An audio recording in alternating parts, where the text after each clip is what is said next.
Welcome to the final week of confirmation. I can't believe it was over a month ago when we started meeting by Zoom. At the very beginning of confirmation, Hannah reminded us that you already belong to God. Confirmation is just a time for you to decide if you want to belong to the church, and then specifically if you want to belong to the First Presbyterian Church of Cranbury.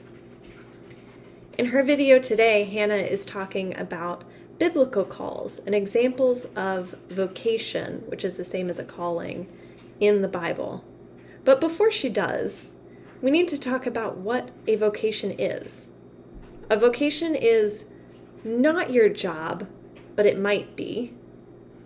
You might get paid for your vocation, but you might not.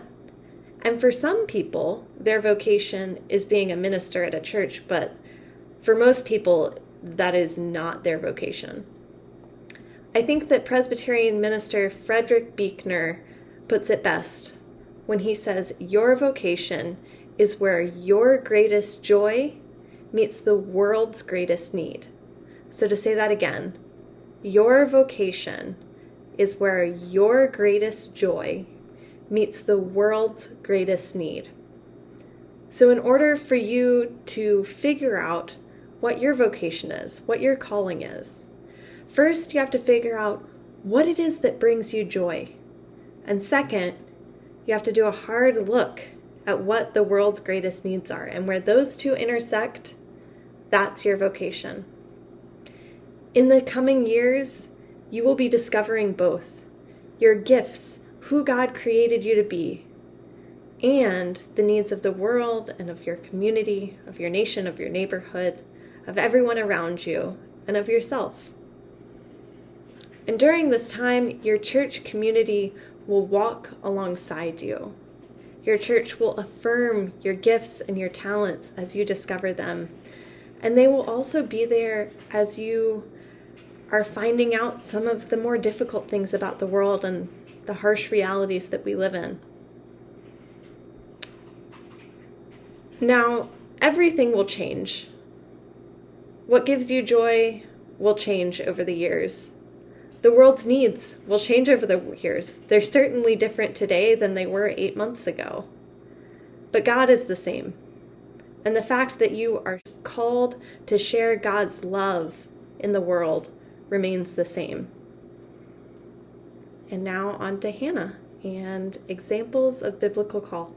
I'll see you guys on Sunday. The Bible is brimming with call stories. God called Noah to build an ark. God called Abraham and Sarah when they were very old to leave their home and go on a journey to found a nation. And God called the boy Samuel out of a deep sleep. And God called Esther, telling her that she was, quote, made for a moment like this.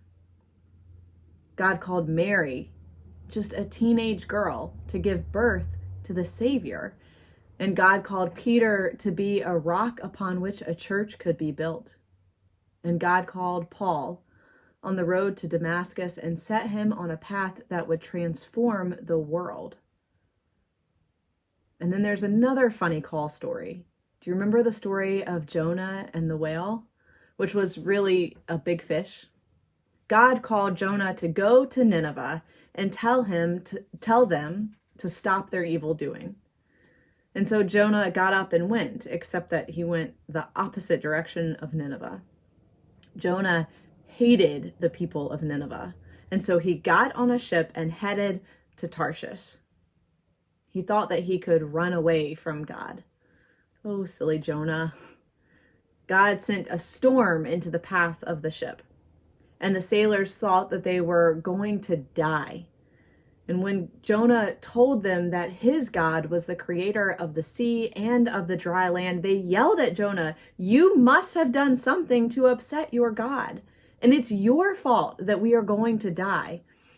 And so Jonah told the sailors to throw him overboard, which they gladly did.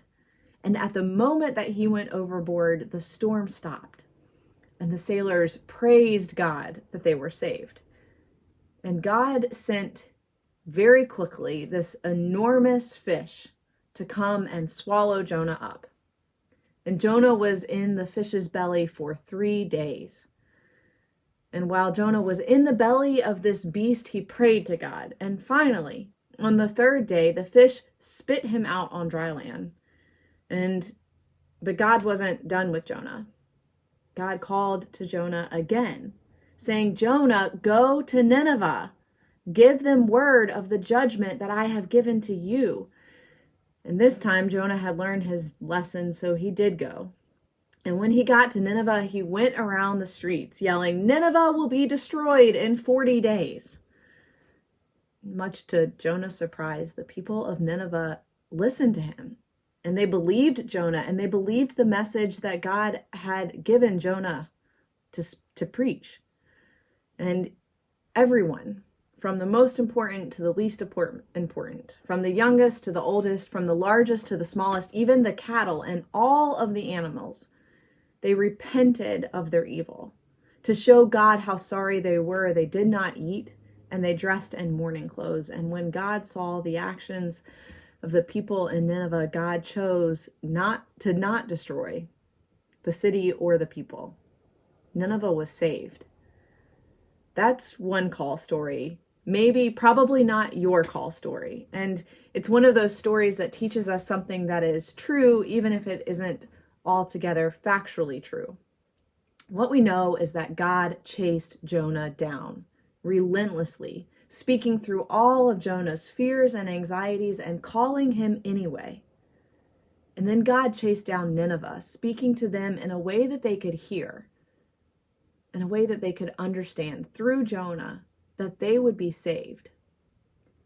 In different stages and places of our lives, God calls us to new things, and those things might make us afraid. God went on to call the prophet Jonah to do other things, and God never left Jonah's side. Our call never ends, even if it changes. There's a version of the Bible, it's a paraphrase called The Message, and it paraphrases 2 Corinthians 6:11-12 this way. "Dear Corinthians, I can't tell you how much I long for you to enter this wide open, spacious life. Don't fence yourself in. The smallness that you feel comes from within you. Your lives aren't small, but you're living them in a small way. I'm speaking as plainly as I can and with great affection. Open up your lives. Live openly and expansively." Our call, no matter its particularities or how it changes over time or how we come to know it, our call is to follow Jesus Christ and to live lives that are open, expansive, and sharing the fullness of Christ's love with all.